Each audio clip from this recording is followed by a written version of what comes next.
I still remember the night Sophie stood in my kitchen, wearing one of my old sweatshirts, looking at me. She barely had a voice when she said it. "No one wants me." That sentence did something to me. Not because it was dramatic. Sophie Nacon had never been dramatic in that soft, helpless way people sometimes tried on when they wanted attention. Sophie was the kind of woman who could roast you while carrying 3 grocery bags, then steal your fries and act offended when you noticed. So when she said it, I knew she believed it. But it started before that. It started 2 weeks earlier, when my sister Rachel called me while I was sanding down an old walnut dining table in my shop. "Do not say anything stupid," Rachel said. I turned off the sander and pulled one earplug out. "Good morning to you too." "I'm serious, Henry." Rachel only used my name like that when she was about to make me responsible for something I had not agreed to yet. I leaned against the workbench. What did I do? "Sophie's coming home today." That got my attention. I had known Sophie Nacon since I was 16. First, she was Rachel's best friend, which meant she was always at our house, eating our food, yelling from the porch, making fun of my music, and acting like my bedroom was public property because she needed to borrow a phone charger. Then somewhere along the way, she became my friend too. Back then, Sophie was loud, sharp, funny, and impossible to ignore. She had this way of walking into a room like she already knew where everything was. She argued with teachers, stole fries off my plate, and once told me my truck looked like it had been assembled by a man who hated joy.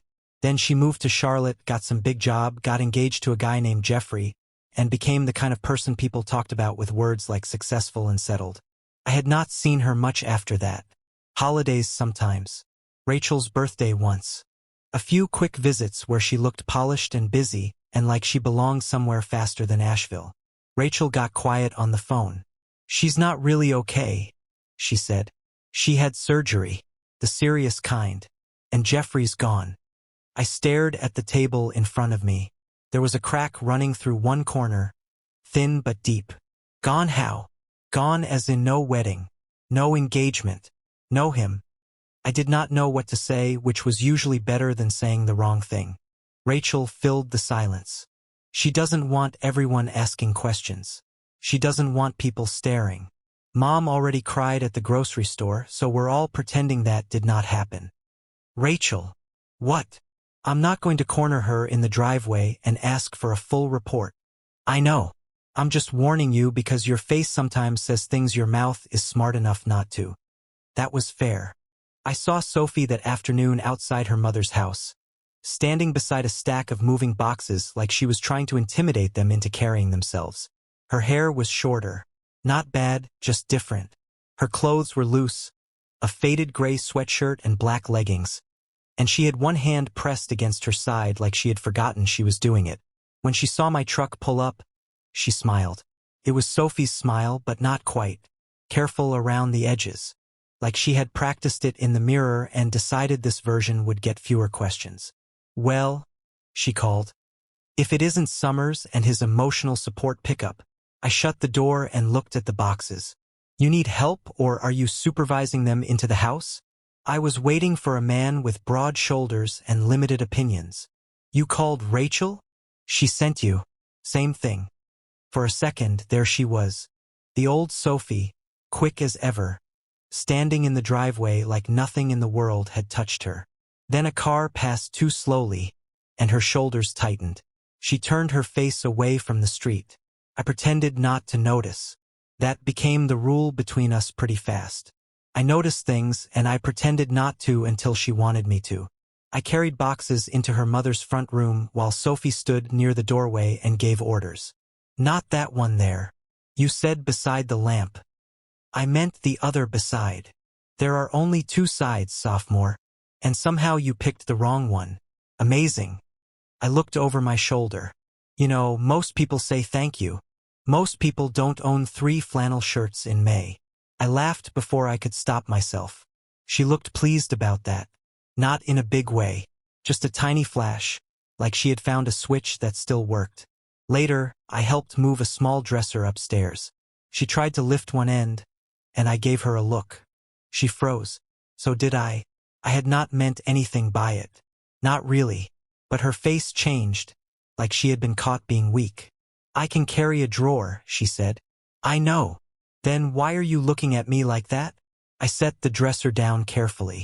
Because Rachel told me if you overdo it, she gets to yell at me. Sophie narrowed her eyes. Coward. Absolutely. She let me take the heavy side after that. The last thing she asked me to do was open a window in her old bedroom. It had been painted shut years ago. I worked a putty knife along the seam while she sat on the edge of the bed, watching like a building inspector. You still make that face, she said. What face? The one where you think wood is a personal conversation. It listens better than people. Only because it can't leave. She said it lightly. Too lightly. I kept my eyes on the window. Over the next 2 weeks, I found reasons to stop by. At first, Rachel gave me lists. Fix the porch step. Check the sink. Move the boxes Sophie swore were not heavy even though one of them was full of books. Then Sophie started coming to my shop. The first time, she showed up with coffee and placed it on my workbench like she was paying a toll. I need a hinge fixed, she said. I looked at the little cabinet door under her arm. Did you remove that from your mother's bathroom? It fell off. Both screws are in your pocket. It fell off with evidence. I fixed it while she wandered around, touching nothing, pretending not to look at every reflective surface in the place. The big shop window, the mirror I was restoring for a client, even the dark screen of my old laptop. She avoided all of them like they might say something out loud. She still joked. She still rolled her eyes. She still called me Summers when she wanted to sound unimpressed. But there were cracks. Loose shirts even on warm days. Careful smiles when someone asked how long she was staying. A quick change of subject when Jeffrey's name came up by accident. The way she held her breath when people were kind too loudly. So I did what I knew how to do. I fixed what she let me fix. A window latch. A chair leg. A loose knob on her mother's pantry door. Little things. Safe things. Things with screws and glue and clear answers. People were harder. Then one evening, I drove past her mother's house on my way back from a delivery and saw Sophie sitting alone on the porch. She had a blanket around her shoulders and a glass of wine in one hand. The porch light was on behind her, but she sat just outside the glow, staring at the yard like she was trying very hard not to come apart. I slowed the truck without meaning to. She saw me, and she did not smile this time. I almost kept driving. Not because I did not want to stop. Because Sophie had that look people get when they are alone on purpose, and I had learned over the past 2 weeks that there was a difference between giving someone space and leaving them stranded inside it. I parked by the curb and got out with my keys still in my hand. You lost? She asked from the porch. Thought this was my house. Your house has more sawdust and worse curtains. I walked up the steps slowly. That hurts. My curtains are fine. You have blinds, Summers. One of them is bent in the middle like it gave up in 2018. I sat on the porch rail instead of the chair beside her. Close enough to stay. Far enough that she could tell me to leave without it being a whole thing. She looked down at my empty hands. You didn't bring anything? I didn't plan this visit. That's poor service. Give me 2 minutes. I went back to my truck, grabbed the bottle of wine I had bought for Rachel's birthday and forgotten to give her, then found 2 clean paper cups in the glove box. When I came back, Sophie raised one eyebrow.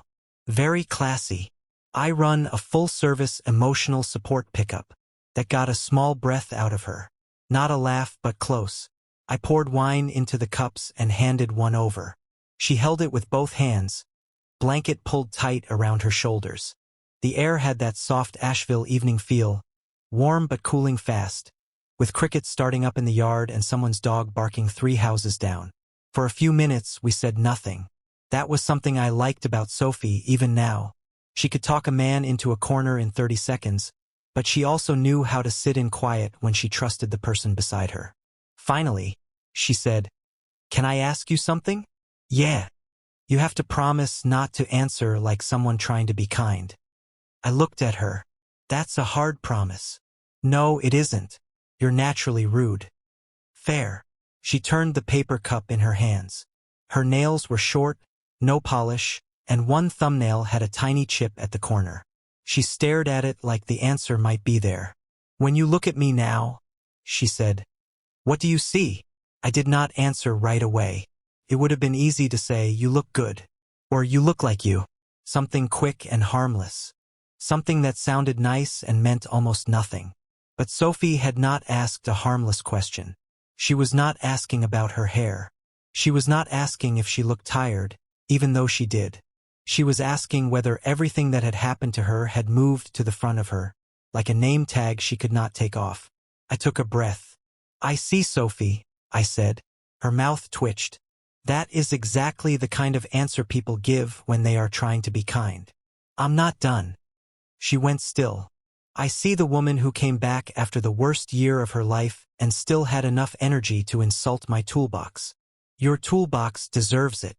I see someone who acts like she does not need help, then stands there supervising like a tiny angry foreman.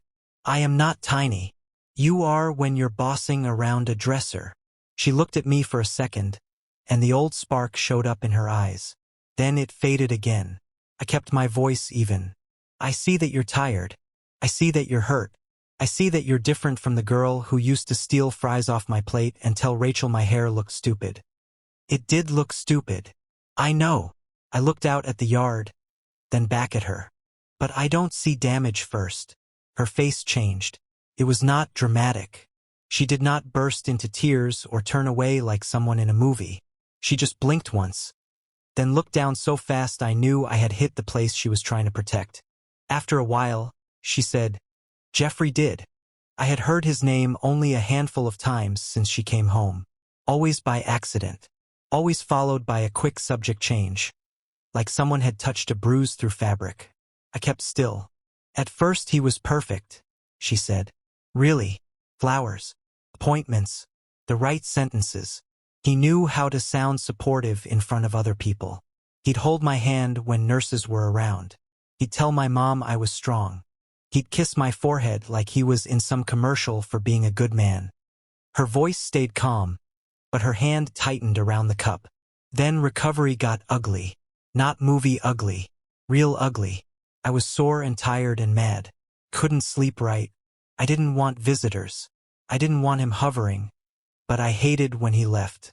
Nothing I said came out right. I swallowed and said nothing. "He started getting busy," she continued. "Work stuff. Calls he had to take outside. Errands that took 2 hours. Then he stopped changing clothes in the same room. Stopped touching me unless I touched him first. And when he did, it was careful. Like I might break or like he was forcing himself to remember the rules." My jaw tightened. She saw it and gave me a tired look. "Don't do the man thing where you get angry and make me comfort you." That landed because she was right. I looked down at the porch boards. "Okay. The worst part wasn't even him leaving," she said. "It should have been. But it wasn't." She took a sip of wine and made a face, like it tasted worse than she expected. "One night I was upstairs. He thought I was asleep. He was on the back patio talking to his brother. I wasn't trying to listen. I just heard my name." Her voice got smaller, but she did not stop. "He said he loved me. He said he felt terrible. He said he knew I had been through a lot." She pressed her lips together. "Then he said he didn't know how to want me anymore." The porch went very quiet. I heard the crickets. A car passing on the next street.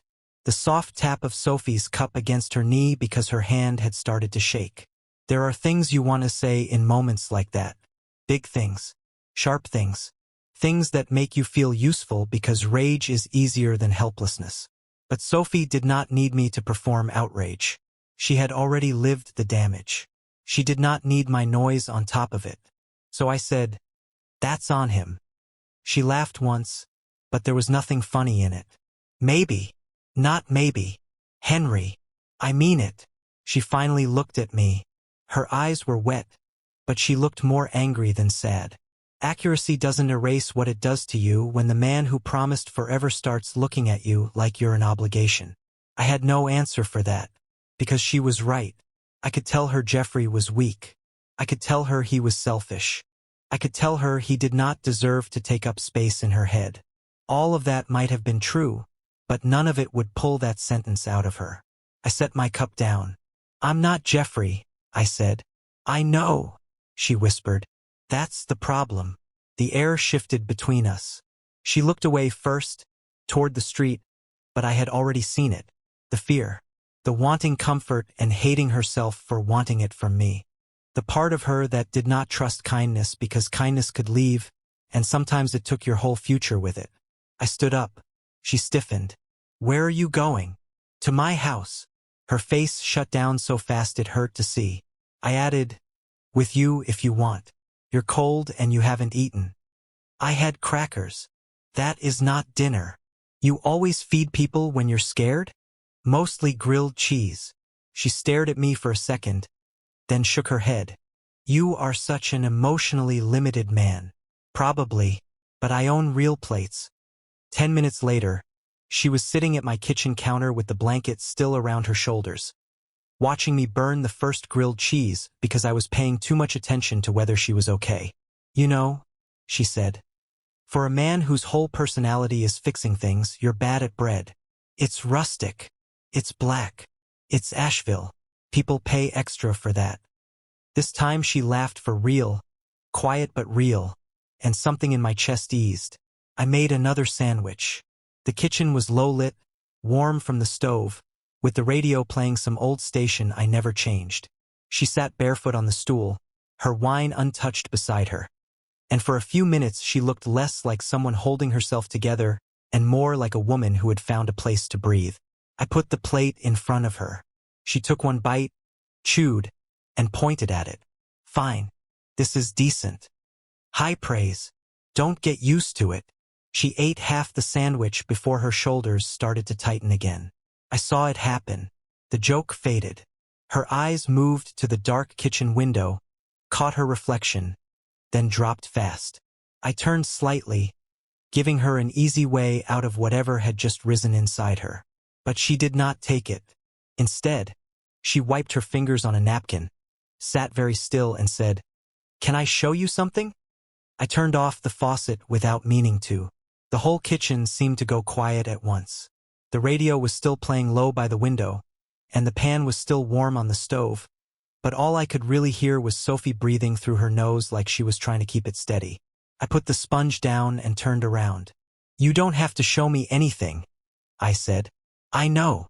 Her answer came too fast, like she had already argued with herself about it before I ever got a vote.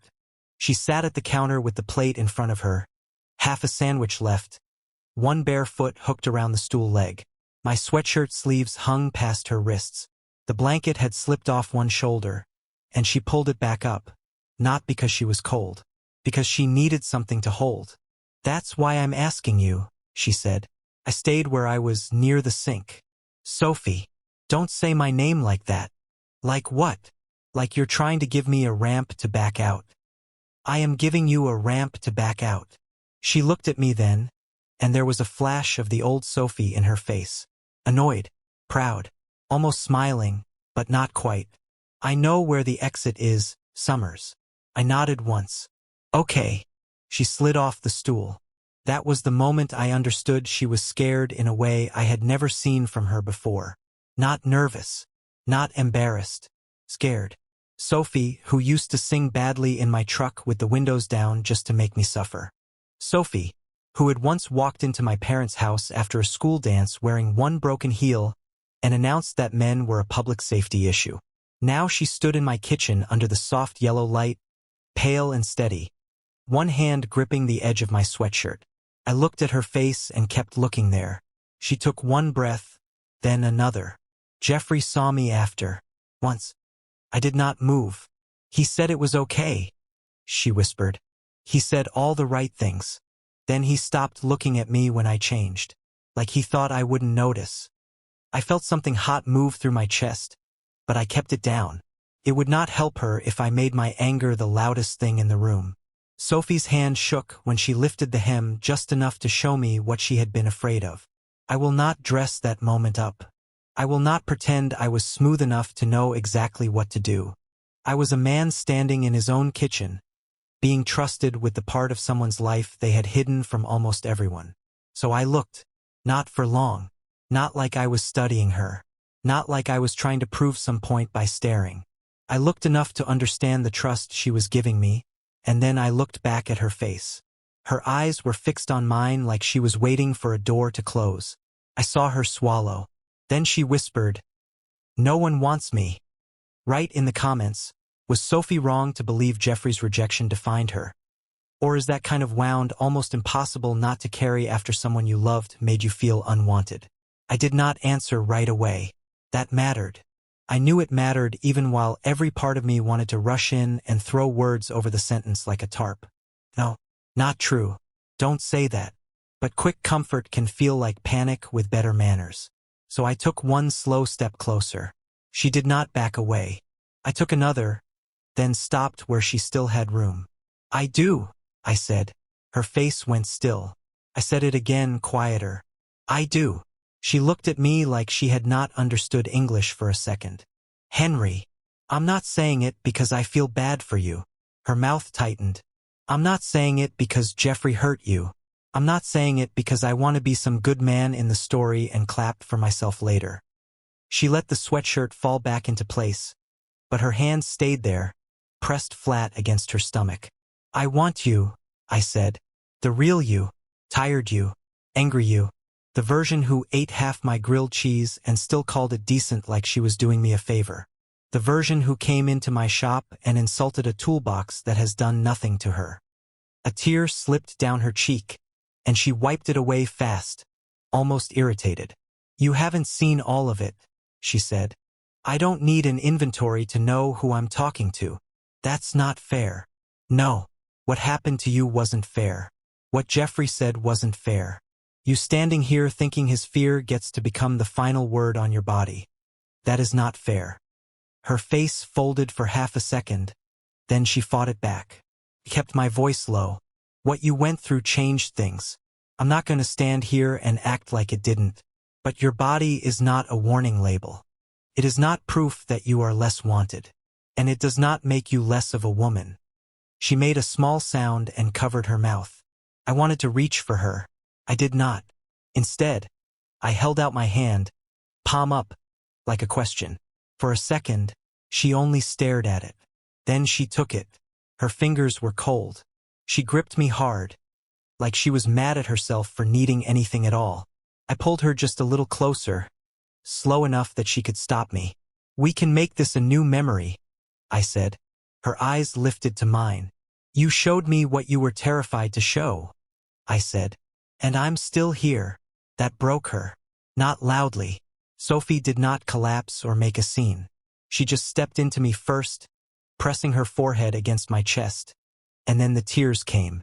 I wrapped my arms around her carefully, but not like she was made of glass. I held her firmly, like she was precious. There was a difference, and I hoped she felt it. She cried for a while. I did not count minutes. I just stood there in my kitchen, one hand between her shoulder blades, the other resting over the back of the sweatshirt, feeling her shake and breathe and slowly come back from wherever Jeffrey's voice had dragged her. When she finally pulled away, her face was blotchy and annoyed. "I hate crying," I gathered. "And I hate your sandwich. You ate most of it." I was vulnerable. That explains the generous review. She let out a wet laugh, then covered her face with both hands. "I don't want to go home tonight." "Then don't." Her hands dropped. "Henry, the guest room is clean. Mostly. Mostly. There might be a box of cabinet knobs on the dresser." That sounds very romantic. It's not supposed to be romantic. It's supposed to be a room where nobody asks you to be okay. She looked at me for a long time. "I don't want you to think this means." "I don't. You don't even know what I was going to say." "I know enough." That almost made her smile. I found her a toothbrush still in the package and a towel from the hall closet.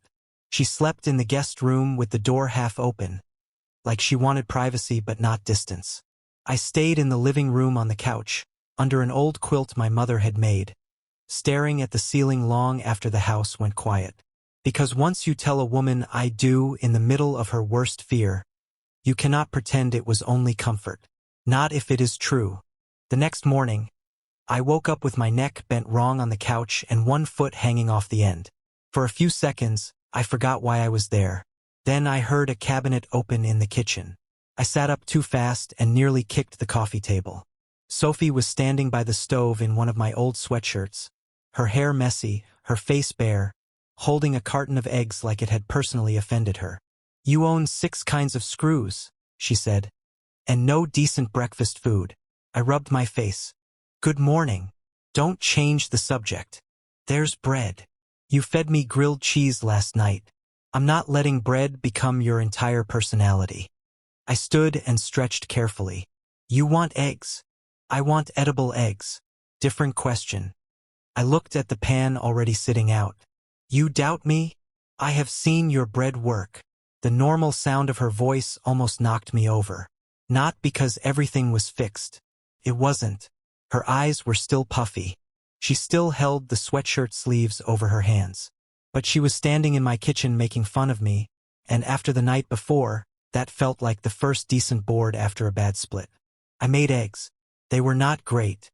Sophie took one bite and stared at the plate. "Well?" I asked. "They're confident." "That's not a compliment." "No." I laughed, and she smiled down at the counter. Then the smile faded, not all at once, but enough that I noticed. She set her fork down. "Do you remember everything you said last night?" I leaned against the counter across from her. "Yes. All of it. Yes." She picked at the cuff of my sweatshirt. "Did you mean it?" I did not answer with a joke. I knew better. "Yes." Her eyes lifted to mine. "That you want me?" "Yes." "That it wasn't pity?" "It wasn't." "That I'm not—" She stopped, swallowed, and looked away. "That I'm not less of a woman?" I felt that one land in the room between us. I walked around the counter but stopped before I got too close. "You are not less of a woman," I said. "Not to me. Not in any real way. And I don't want some old version of you that you have to perform for me. I want you as you are now." She pressed her lips together, and for a second I thought she might cry again. Instead, she got mad, which was more like Sophie. "That sounds nice," she said. "But it's easy to say in a kitchen after a hard night." "I know. If I believe you and one day you look at me the way he did." Her voice caught, but she forced it steady. "I don't know what that would do to me." I wanted to promise I would never hurt her, that I would never get tired, never say the wrong thing, never fail her in any way. But promises like that are pretty until real life shows up. So I told her the truth. "I can't promise I'll be perfect," I said. "I can promise I'll be honest. I can promise I won't punish you for being scared. I can promise I'm not standing here waiting for you to turn back into who you were before." She stared at me for a long moment. Then she gave a small, shaky nod. "Can we go slow?" I smiled a little. Slow is basically my brand. That got me the first real laugh of the morning. So we went slow. Sophie still came by the shop with coffee, except now she stayed longer. She sat on the old stool near my workbench and watched me sand chair legs or strip paint from cabinet doors, making comments like she was hosting a renovation show nobody asked for. "That looks crooked. It's clamped." "Crookedly. You want to do it?" "No. I'm in management." Some evenings I walked her home. Sometimes we talked about Jeffrey. Most times we didn't. We talked about Rachel's terrible dating choices, her mother's habit of buying too many throw pillows, my clients who wanted rustic but not too rustic, whatever that meant. Little by little, she stopped watching every reflection like it was waiting to accuse her. 2 weeks later, I took her on a real date.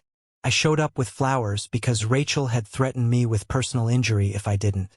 Sophie opened the door wearing a dark green dress under a long coat, and for 1 second she looked like she was ready to run back inside. Then she saw the flowers. "Oh no," she said. "You've been coached." Violently. "Rachel." Obviously. She took the flowers, smiling despite herself. "They're pretty. So are you." Her smile faltered, but she did not reject it. She looked down once, breathed, then said, "Thank you." We went to a quiet Italian restaurant on the edge of downtown, the kind with low lights and tables far enough apart that nobody had to perform. No one there knew our history, No one looked at her like a story they had already heard. They just saw Sophie, a woman on a date, rolling her eyes because I mispronounced something on the menu. After dinner, we walked by the river. The air was cool, and the lights from the path stretched across the water. I kept my hands in my jacket pockets because I did not want to assume anything. Halfway across the footbridge, Sophie reached over and took my hand first. Her fingers slid between mine, careful at first, then firmer. "I thought tonight would make me feel broken," she said. I looked over. "Did it?" "No." She gave a nervous laugh. "Mostly I felt like an idiot because I like you too much." My chest tightened in the best way. I stopped walking. She stopped too. I did not move in right away. I waited until she looked at me, until she gave me the tiniest nod, and then I kissed her. It was soft, simple, not a test, not proof, just us, standing by the river with cold hands and warm faces, making something that belonged to now. When we pulled apart, Sophie touched her fingers to her mouth. "New memory?" I asked. She nodded. "New memory." After that, we collected them. The first time she wore a fitted dress because she wanted to, not because she was trying to prove she could. The first photo she let me take of her laughing in the doorway of my shop. One hand on her hip, sawdust on her sleeve. The first morning she stole my sweatshirt and claimed it had transferred ownership through emotional law. Then came the day Jeffrey called. We were in my kitchen again. Sophie looked at the screen, and for a second all the color left her face. I started to ask if she wanted me to step out. She shook her head. The phone kept buzzing in her hand. Then she pressed decline. That was it. No speech. No dramatic ending. Just her thumb choosing silence where his voice used to live. She set the phone on the counter and breathed out. "I don't want him deciding how I feel today," she said. So we made coffee and let the day keep going. Sophie did not become the old Sophie again. That was never the point. She was changed. Some days were easy, some days weren't. Some mirrors still caught her wrong. Some memories still came back without asking. But she laughed more. She argued more. She wanted things without apologizing for wanting them. She let herself be seen, not all at once, but enough. And I loved that woman. Not the before version. Not the idea of who she might have been if life had been gentler. Her. Funny, sharp, stubborn, wounded in places, alive in all the places that mattered. Sometimes people say a life begins with a first kiss or a date or a door opening at the right time. Ours began in my kitchen with a burned sandwich on the counter. When Sophie showed me the part of herself she thought would make me leave. And I stepped closer and told the truth.